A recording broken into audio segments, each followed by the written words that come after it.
orang, ya, berapa banyak orang-orang yang berpuasa, tapi apa? Mereka tidak mendapatkan illal ju' wal atash. Mereka tidak mendapatkan kecuali rasa haus dan lapar. Kenapa? Kok pahala tidak didapetin? Karena gibahin orang, karena suka ngebohong, karena mengunjing orang, mencaci maki orang di bulan puasa.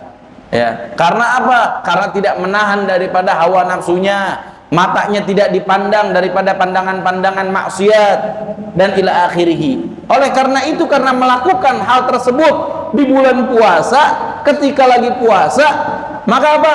Balasannya lal ju' walal atash, katanya. Balasannya cuma dua. Apa? Dia tidak mendapatkan kecuali yang namanya rasa haus dan mendapatkan daripada rasa lapar. Itulah yang didapetin sama dia. Pahala bagaimana? Pahala tidak didapati oleh mereka. Na'udzubillah min dzalik.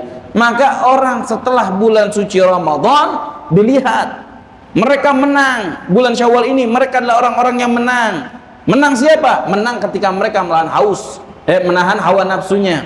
Jadi kalau kita sekarang, setelah bulan suci Ramadan, alhamdulillah, di bulan suci Ramadan kita tiap hari ngerjain sholat witir. Witir kita sampai 11 rakaat kita ngerjain di bulan suci Ramadan. Maka bagaimana? Jangan sampai di bulan Syawal ini, bulan Dzulqa'dah, bulan Dzulhijjah dan bulan setelahnya ibadah kita malah kendor. Yang tadinya rajin baca Quran, di bulan Ramadan rajin baca Quran. Subuh baca Quran, ba'da zuhur baca Quran, asar baca Quran, maghrib, isya sampai begadang-gadang pengen baca Quran. Bagus, sangat bagus. Tapi sangat disayangkan, udah nyampe bulan Syawal, masuk bulan Syawal, Qurannya ditutup lagi, masukin lemari, taruh di atas. Sampai tuh Quran berdebu. Na'udzubillah min dzalik. Jangan sampai. Halal agol paling kagaknya sehari kita hatam baca Quran 1 juz, 1 hari 1 juz. Kalau nggak bisa juga 1 hari setengah juz. Nggak bisa juga 1 hari, jangan sampai yang namanya kagak baca satu ini dong, satu muka. Kalau nggak bisa juga 1 ain dah, setengah dah, ya Allah. Jangan sampai yang namanya kita meninggalkan daripada bacaan Al-Quran, karena dikatakan bahwasanya Al-Quran tersebut memiliki kemuliaan. Kalau kita zikiran, kita nggak merenungi daripada artinya, ya, kita nggak paham daripada apa yang kita zikirin, maka hati-hati, ya, nanti yang ada pahalanya bakal berkurang. Tetapi Al-Quran walaupun kagak paham artinya apa ya bacanya nih, Qul huwallahu ahad artinya apa kagak tahu, Al-Fatihah kagak tahu, maka bagaimana setiap huruf katanya Allah akan memberikan 10 kebaikan walaupun tidak paham. Nikmat baca Al-Quran. Ngelihat Al-Quran orang yang punya penyakit mata, ya, apalagi kalau misalkan dia min atau segala macam, ngelihat Al-Quran ibadah lebih afdol daripada ngelihat suatu hal yang ada di muka bumi ini. Ngelihat Al-Quran doang, beb anak udah hafal Yasin, lebih afdol baca Yasin sambil lihat, itu pahalanya 2. Yang pertama pahala baca, yang kedua pahala melihat Al-Quran surat Yasin. Lagi tahlilan kita kan pengennya udah ngafal aja, anda mau udah hafal, anak udah hafal, udah kita biar kelihatan keren, biar kelihatan orang alim, nggak usah pakai Yasin, anak ngafalin aja sendiri. Wah, keren banget. Kalau niatnya seperti itu, yang ada pahalanya akan hilang. Tapi lebih afdal bagaimana? Mau hafal nggak hafal, kita pegang. Tujuannya apa? Agar mendapatkan pahala 2. Yang pertama baca Quran, yang kedua pahala melihat Al-Quran tersebut. Maka oleh karena itu, yuk di bulan Syawal ini kita tingkatkan apa yang telah kita kerjakan, apa yang telah kita mulai di bulan suci Ramadan, kita terusin, kita langgengin terus di bulan Syawal, Dzulqa'dah, Dzulhijjah, ila akhiri sampai kita menemui bulan suci Ramadan. Di bulan suci Ramadan, alhamdulillah, beb, anak seminggu sekali anak sedekah ke orang, ya, dengan cara nasi anak bagian 50 orang. Di bulan Syawal jangan sampai kita nggak sedekah lagi apa yang kita lakuin di bulan suci Ramadan. Oh, kemarin alhamdulillah hatam Al-Quran, hatamin lagi. Jangan yang udah hatam kelar berarti tutup lah, hatamin lagi. Oh, kemarin bulan suci Ramadan belum hatam, maka bagaimana? Terusin. Jadi jangan sampai yang namanya putus, ya. Ingat yang namanya apa yang telah kita mulai di bulan suci Ramadan, terusin. Janganlah kita menjadi penyembah bulan suci Ramadan. Maka dikatakan kun abdallah wala takun abda Ramadan. Jadilah kalian penyembah Allah, orang yang menyembah Allah, ikhlas amal ibadah karena Allah. Janganlah kalian menjadi menyembah bulan suci Ramadan. Bulan suci Ramadan getol, datang ke masjid tiap malam, sholat maghrib berjamaah, isya berjamaah, sholat tarawih berjamaah, witir berjamaah. Ya, bulan suci Ramadan kelar, nggak datang ke masjid kecuali seminggu sekali, hari Jumat. Mending kalau seminggu sekali datang hari Jumat, datangnya yang pertama sebelum adzan dia datang. Ini kagak. Khotib udah khutbah kedua, udah doa Allahumma ighfir lil mu'minin wal mu'minat, baru dia siap-siap pergi ke masjid. Nauzubillah min dzalik. Bulan suci Ramadan ngerjain sholat berjamaah. Getol, Masya Allah, subuhnya nggak pernah kelewat. Kenapa? Ada sahur, ada orang-orang pada begadang. Maka bagaimana ketika kelar bulan suci Ramadan, subuhnya lewat mulu. Nauzubillah min dzalik. Maka bagaimana? Ketahuan annana, bahwasanya diri kita adalah orang yang menyembah bulan suci Ramadan, bukan menyembah Allah. Orang kalau menyembah Allah, mau bulan suci Ramadan kek, bukan bulan suci Ramadan kek, mau hari apaan, jam kapan, ya, detiknya bagaimana, cuacanya bagaimana, dia tetap beribadah kepada Allah Subhanahu wa ta'ala. Maka dikatakan kun abdallah wala takun abda Ramadan. Mudah-mudahan kita dapat melanggengkan, kita dapat meneruskan apa yang telah kita mulai di bulan suci Ramadan. Langsung saja kepada pembahasan yang kita akan bahas daripada kitab, ya, Risalatul Mu'awana lil Imam Al-Habib Abdullah bin Ali Al-Haddad. Alhamdulillah kita telah halaman 40 di paragraf yang ke-4. Bismillahirrahmanirrahim. Wa iyyaka an tad'u ala nafsik aw ala waladik aw ala malik aw ala ahadin minal muslimin wa in zalamaka fa inna man da'a ala man zalamahu faqad intasara minhu. Qala alaihi salatu wassalam la tad'u ala anfusikum wala ala auladikum wala ala amwalikum la tuwafiqu minallahi sa'ata ijabah. Wa iyyaka an tu'dhiya musliman aw tasubbahu bighairi haqq faqad qala alaihi salatu wassalam man adha musliman faqad adhani wa man adhani faqad adha Allah. Wa qala alaihi salatu wassalam sibabul mu'min fusuq wa qitaluhu kufur. Dikatakan oleh Al-Habib Abdullah bin Al-Haddad, pembahasan sedikit kita mengulang daripada pembahasan daripada sebelum kita memasuki bulan suci Ramadan, bahwasanya Al-Habib Abdullah bin Haddad menjelaskan kepada kita semua tentang masalah hadiah. Apabila ada orang memberikan hadiah, maka terimalah, janganlah ditolak. Karena begitu banyak orang-orang yang ketika memberikan hadiah ditolak, dia sakit hati. Jangan sampai kita menyakiti hati orang lain. Dan ketahuilah, hadiah yang diberikan itu bukan hadiah dari dia, tapi itu adalah hadiah dari Allah dengan wasilah orang yang menyampaikan, orang yang memberikan kepada kita semua. Dan termasuk daripada hadiah adalah ketika seseorang datang ketika hari Id, ya, hari Lebaran, kita datang, kita silaturahmi ke rumah fulan, datang lagi ke rumah fulan, datang lagi ke rumah fulan. Jangan sampai apa yang mereka suguhin kita nggak colek satupun. Na'udzubillah min dzalik. Ini termasuk hal yang dapat menyakiti hati orang yang didatengin. Dia memberikan, ditanya mau minum apa, terserah, nggak apa-apa kita jawab. Ketika udah ada minuman yang ada di depan kita, minum walaupun cuma sedikit. Makanan yang disediain, makan walaupun cuma satu, ya, satu cubit doang, satu cuil doang kita makan. Makan, hargain apa yang mereka telah berikan. Begitu banyak orang-orang yang datang silaturahmi, dia gengsi. Giliran kita datang ke rumah dia, kita suruh makan biar banyak. Tapi giliran dia datang ke rumah kita, suruh makan, suruh minum, dia nggak mau. Berapa banyak orang-orang yang sakit hati, ya, dengki, akhirnya timbul rasa yang namanya dengki dan segala macam. Kenapa? Dengan sebab hal-hal yang seperti ini. Na'udzubillah min dzalik. Maka Habib Abdullah Al-Haddad menjelaskan, jangan tolak yang namanya hadiah, jangan tolak pemberian orang. Dan hati-hati juga, dulu Al-Fakir pernah mengatakan bahwasanya suguhan hal yang diberikan ketika kita datang ke rumah orang, itu suguhan ketika kita datang untuk dimakan di tempat itu, bukan untuk dibawa pulang. Kalau dibawa pulang hukumnya haram, kecuali apabila mendapatkan ridho orang yang menyuguhi kita. Berapa banyak orang-orang datang acara tahlilan, datang acara maulid, datang acara ini. Kalau sahibul bait, sahibul uzuma, orang yang mengadakan acara, orang yang punya rumah, yang menyuguhin kita, mereka niat memberikan dan boleh untuk dibawa pulang, maka jadi halal apa yang kita bawa pulang tanpa izin.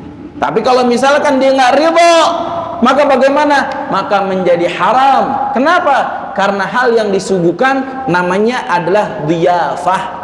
Dhiyafah itu adalah makanan suguhan. Yang tamu yang datang bukan kita doang, tamu yang datang banyak. Jangan yang namanya ketika kita datang ke rumah pulang ngambil, wah nih kuenya enak banget nih, satu toples bawa pulang, satu toples bawa pulang, nyampe rumah ya orang pada datang ke rumah kita, itu toples-toples orang-orang yang kita ambilin dari rumah-rumahnya. Naudzubillah min dzalik. Jangan sampai seperti itu. Karena dhiyafah itu boleh ya kita makan. Kapan menjadi milik kita? Menjadi milik kita ketika kita sudah masukin makanan tersebut ke mulut. Kalau makanan belum nyampe mulut, maka belum jadi milik kita. Jadi kalau kita pengen bawa pulang, dilihat sahibul baitnya, sahibul uzumanya mengizinkan atau tidak. Oh ternyata kita lagi tahlilan, dia ngeluarin plastik, ayo bungkus-bungkus, ambil tuh banyak, nggak apa-apa dah. Tapi kalau misalkan tidak seperti itu, maka janganlah diambil kecuali setelah mendapatkan ridho daripada orang yang mengundang kita untuk datang dan untuk makan. Dan hati-hati, ada beberapa hadiah yang boleh bahkan diwajibkan untuk menolak. Apa salah satunya? Apabila an yahmil ilaika ma ta'lam aw tadhun bi alamatin annahu haram. Apabila engkau yakin, engkau menyangka hadiah yang diberikan adalah hadiah harta yang haram, maka bagaimana? Wajib untuk ditolak.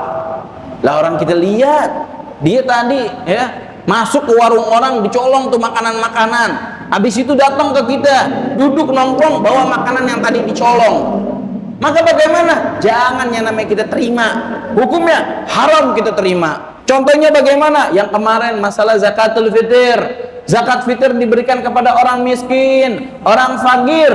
Kita orang kaya, kita orang mampu dikasih zakat fitr, nggak boleh kita terima, haram kita terima. Kenapa? Karena kita bukan orang yang berhak menerimanya. Jadi seperti itu, nggak boleh diterima ya. Akhirnya bagaimana? Kita kembalikan atau kita berikan kepada orang lain, lebih ahsan, lebih bagus kita kembalikan. Maaf, anak orang alhamdulillah orang punya ya, terima kasih, maksudnya engkau telah perhatian. Jangan ditolak kita katain, jangan.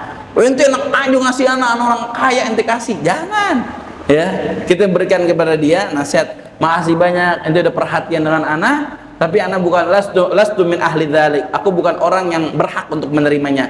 Ada orang yang lebih berhak menerimanya, kasih kepada mereka. Seperti itu cara menolaknya ya. Jangan yang namanya gitu main ambil-ambil aja, oh rezeki, udah kaya, udah punya motor, mobil, rumah udah gede banget, tingkat rumahnya, kontrakan seabrek-abrek kayak kontrakan banyak, datang zakat fitr, alhamdulillah rezeki nomplok. Naudzubillah min dzalik. Sekarang Habib Abdul Haddad menjelaskan kepada kita, wa iyyaka, beliau memberikan nasihat, wa iyyaka an tad'u ala nafsik aw wa ala waladik. Hati-hati, jangan kalian suka mendoakan orang lain dengan doa yang jelek ya. Antadu ala nafsik, doain terhadap diri sendiri dengan doa yang jelek, jangan. Au ala waladi, atau mendoakan anak dengan doa yang jelek, jangan. Au ala malik, terhadap harta kalian, jangan doa-doa dengan doa yang jelek, mudah-mudahan rumah anak yang di sono kebakaran, jangan. Jangan mendoakan terhadap hal-hal yang jelek terhadap diri kita, anak kita, harta kita. Au ala ahadin minal muslimin wa in zalamaka, atau terhadap satu orang daripada orang-orang muslim, walaupun orang tersebut telah menzalimin diri kita, walaupun orang tersebut telah berbuat buruk terhadap diri kita, jangan pernah kita mendoakan dengan doa yang jelek. Kenapa? Fa inna man da'a ala man zalamahu faqad intasara minhu. Siapa yang telah mendoakan orang lain dengan doa yang jelek, walaupun orang tersebut telah berbuat zalim, telah berbuat buruk terhadap diri kita, faqad intasara minhu, maka dia adalah orang yang telah membalas dengan kejelekan. Dia udah buruk sama kita dijahatin, kita dicaci maki, kita doain mudah-mudahan cepat mati, mudah-mudahan anaknya kurang ajar, mudah-mudahan rumahnya kebakaran. Maka bagaimana? Maka apa yang telah dilakuin sama dia, perbuatan jelek, kita telah balas dengan apa? Dengan doa yang kita sebutkan. Na'udzubillah min dzalik. Hati-hati, karena dikatakan bahwasanya apabila dia termasuk orang yang khair, orang yang baik, ya, doa, karena dikatakan bahwasanya doa mazlum la hijab bainahu wa bainallah. Orang yang terzalimi, orang yang tersakiti, apabila dia berdoa, maka doanya mustajab indallah, nggak ada penghalang. Doanya naik ke langit, fatuglaq abwaabus sama, kemudian seluruh pintu langit tertutup. Doa dia masuk, langsung semuanya tertutup. Kemudian fatanzil, kemudian wayanzil doa, dan doa tersebut turun ke muka bumi untuk mengenai orang yang tadi didoain dengan doa yang jelek. Watughlaq abwaabul ard, semua tuh pintu-pintu bumi semua ditutup sama Allah. Doa dia turun, ya, kemudian ditutup lagi pintu sama, pintu yang namanya pintu langit. Apabila orang yang tadi itu berhak untuk menerimanya, maka dia kena daripada doa tersebut, doa yang jelek. Tapi kalau ternyata di pagi hari dia wiridan, di pagi hari dia sholat subuh berjamaah, yang mana dikatakan bahwasanya siapa yang sholat subuh berjamaah, Allah akan jaga dia sampai malam. Ternyata dia bukan orang yang layak untuk mendapatkan doa tersebut, bala tersebut. Kenapa? Wiridan tadi dia. Oh, ternyata sholat subuh berjamaah, sholat isya berjamaah, dia istighfar sama Allah, sholat taubat, dia minta taubat karena telah berbuat zalim terhadap diri kita. Maka bagaimana? Doa yang jelek tadi balik ke diri kita. Na'udzubillah min dzalik. Kita doain dia biar cepat mampus, akhirnya dia dijaga sama Allah, kita yang balik. Na'udzubillah min dzalik. Hati-hati yang namanya berdoa. Jangan yang suka doa dengan doa-doa yang jelek. Ya. Jangan suka berdoa dengan doa-doa yang jelek, karena ada beberapa golongan, 7 golongan. Ini 7 golongan ini apabila berdoa, doanya nggak bakal tertolak oleh Allah Subhanahu wa taala. Wa sab'atun la yaruddullah da'watahum madlumun walidun dzu shaumin wa dzu maradin wa da'watun lil akhi bil ghaibi thumma nabi li ummatin thumma dzu hajjin bidzaka ghadi. 7 golongan orang-orang apabila berdoa, golongan orang-orang ini doanya nggak bakal tertolak oleh Allah Subhanahu wa taala, langsung mustajab indallah. Apa katanya? Wa sab'atun la yaruddullah da'watahum mazlum, orang yang terzalimin, orang yang disakitin. Maka bagaimana apabila dia berdoa, maka doanya mustajab indallah. Kalau kita dizalimin, maka bagaimana? Al-ihsan, ya, termasuk daripada perbuatan yang baik al-afu, maafin orang yang telah menzalimin kita, itu yang baik kalau yang dizalimin diri kita. Tapi kalau yang dizalimin orang lain, di depan diri kita ada anak kecil digebugin, ya, ada perempuan dicaci maki, ada orang disakitin, dijailin, maka bagaimana? Nggak boleh bagi diri kita untuk mendiamkan kezaliman tersebut. Tetapi apabila ada orang yang berbuat zalim kepada diri kita, hal yang paling bagus, yang paling baik adalah memaafkan. Biarin orang menzalimin kita. Tapi kalau ada orang lain dizalimin, baru kita bertindak. Disitulah hal yang paling bagus, yaitu mura'atul lil mazlum, menjaga orang yang disakitin. Terus bagaimana cara orang kalau lagi sakit sholat, orang lagi sakit ibadah, bagaimana? Ada tata caranya. Belajar di dalam kitab fikih sholatul marid, dijelaskan di situ bagaimana tayamumnya, bagaimana cara menghadap kiblatnya, bagaimana gerak geriknya di dalam sholat, semuanya dijelasin secara terperinci di dalam kitabul fikih. Minta sama orang, ustadz, minta ajarin ketika kita lagi sakit bagaimana cara wudu. Nggak mesti yang namanya wudu kita wudu dengan sendiri. Ada kita punya anak, kita suruh anak kita yang namanya wuduin kita. Begitu caranya. Walaupun cuma air 1 gelas, dapat berwudu dengan baik dari semua sunan-sunannya, dan hal yang wajibnya bakal kita lakuin dengan walaupun air cuma 1 gelas. Begitu. Dzu maradin, ya, walidun dzu shaumin wa dzu maradin wa da'watul lil akhi bil ghaib. Begitu juga doain saudaranya. Ada orang lain, kita punya saudara, punya sahabat, punya kerabat, kita doain, ya Allah, mudah-mudahan rezekinya banyak, mudah-mudahan cicilan motornya cepat lunas, rumahnya mudah-mudahan Allah berikan ketentraman dan segala macam. Apa? Dikatakan dalam hadis, wa anta kadzalik wa anta kadzalik wa anta kadzalik. Malaikat akan memintakan amin, ya, akan meminta doa juga kepada Allah. Ya Allah, dia telah berdoa kepada saudaranya, wa anta kadzalik, mudah-mudahan Allah berikan kepadamu. Wa anta kadzalik, semua yang kita lantunkan doanya, malaikat mengucapkan wa anta kadzalik wa anta kadzalik wa anta kadzalik. Wa da'watul lil akhi bil ghaib, thumma nabi, doanya Rasulullah SAW terhadap umatnya. Thumma dzu hajjin, begitu juga doa orang-orang yang haji. Dikit lagi kita akan masuki daripada bulan haji. Saudara-saudara kita yang hendak melakukan daripada ibadah haji, kita minta kepada mereka doanya. Kenapa? Karena orang yang sedang berhaji, doa mereka mustajab indallah subhanahu wa ta'ala. Maka dikatakan, kenapa sih nggak boleh kita berdoa dengan doa yang jelek? Karena dikatakan oleh Rasulullah SAW, gala alaihi salatu wassalam, la tad'u ala anfusikum wala auladikum wala ala amwalikum wala tuwafikum minallah sa'ata ijabah. Janganlah kalian berdoa terhadap diri kalian, berdoa dengan doa yang jelek terhadap diri kalian, anak kalian, harta kalian. Kenapa? Karena ditakutkan ketika kita berdoa dengan doa yang jelek, itu bertepatan dengan waktu ijabatul doa, waktu mustajab.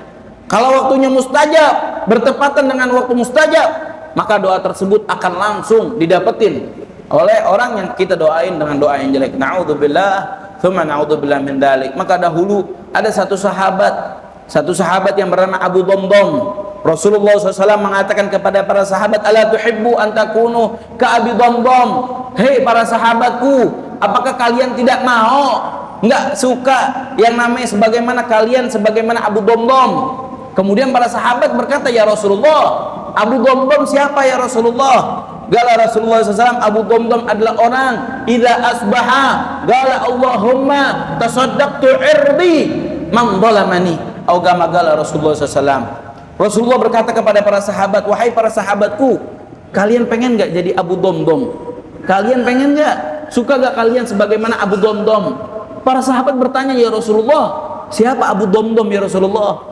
Gala Rasulullah, Abu Dhamdham adalah orang yang setiap pagi hari dia berdoa, dia bersedekah kepada Allah, dan dia berdoa, ya Allah, ya, hari ini, pagi ini aku telah infakkan, telah sedekatkan, ya, aku sedekahin kehormatan diriku terhadap orang-orang yang menzalimi diriku. Maksudnya bagaimana? Orang yang menzalimiku, yang menghina diriku, mengejek diriku, berbuat buruk terhadap diriku, aku maafin mereka ya Rabb. Itulah yang dilakukan oleh Abu Dhamdham setiap pagi hari. Dan hal tersebut adalah hal yang disukai oleh Rasulullah, sampai Rasulullah mengatakan kepada para sahabat agar para sahabat melakuin, mencontoh apa yang dilakukan oleh Abu Dhamdham, mensedekahkan dirinya, kehormatannya untuk orang lain. Biarin orang lain mau ngatain anak maafin ya Allah, dunia akhirat anak maafin. Anak nggak tuntut dia nanti di akhirat, dan anak tidak mendoakan dia dengan doa-doa yang jelek di dunia ini. Itulah yang dilakukan oleh Abu Dhamdham. Wa iyyaka, sekarang Imam Haddad menjelaskan lagi kepada kita semua. Wa iyyaka an tu'dhiya musliman, hati-hati jangan kalian menyakiti orang muslim, au tasubbu au tasubbuhu au tasubbahu bighairi haq, atau engkau mencaci maki orang muslim. Jangan pernah nyakitin hati orang muslim, jangan pernah mencaci maki orang muslim. Kenapa? Karena Rasulullah mengatakan dalam hadis, man adza musliman faqad adzani wa man adzani faqad adzallah. Barang siapa yang menyakiti orang muslim, maka dia telah menyakiti diriku, kata Rasulullah.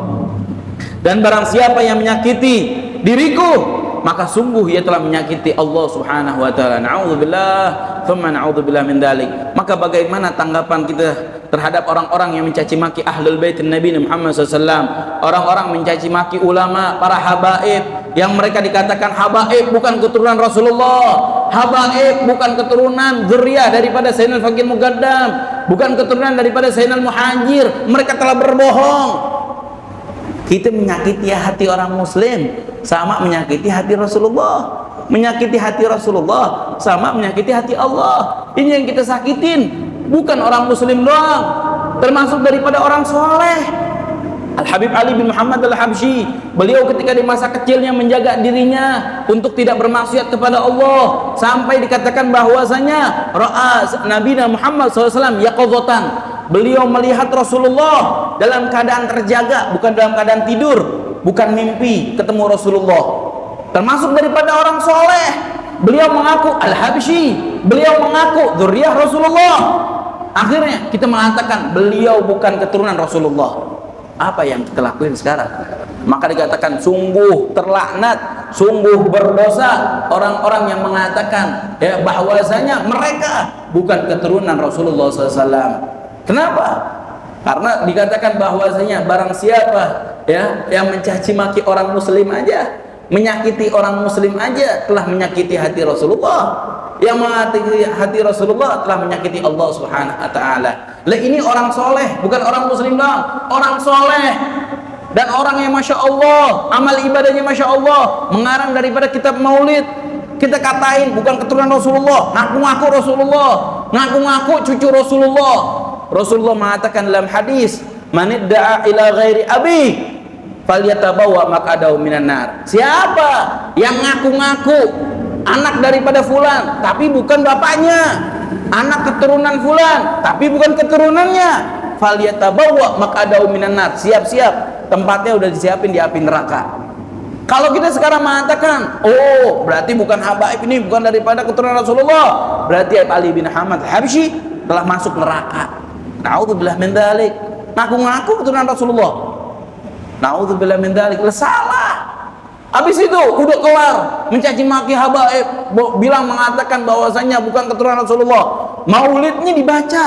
Na'udzubillah min dzalik. Inilah hati orang kalau udah sakit begini. Sulit yang namanya. Udah ngaku-ngaku, udah mengatakan diri dirangka, diikutin. Maulidnya dibaca, kitab-kitabnya dibaca, ulama-ulama yang membenarkan kitabnya masih dibaca. Lah, jangan. Kan itu mengakui mereka ini orang-orang yang sesat.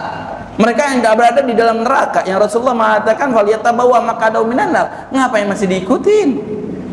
Inilah orang-orang yang mereka ini masih bingung. Dia mau ke kanan, dia mau ke kiri, dia masih bingung. Nggak punya guru yang benar, nggak punya mursyid, ya, nggak ada orang yang menunjukin mereka ke jalan Allah SWT, jalan Rasulullah, jalan. Kita punya datu-datu, kita punya keluarga, punya bapak, punya kakek, orang Masya Allah, nggak ada yang nunjukin mereka. Na'udzubillah min dzalik. Mudah-mudahan Allah Subhanahu wa taala selamatkan kita ke semua, ya.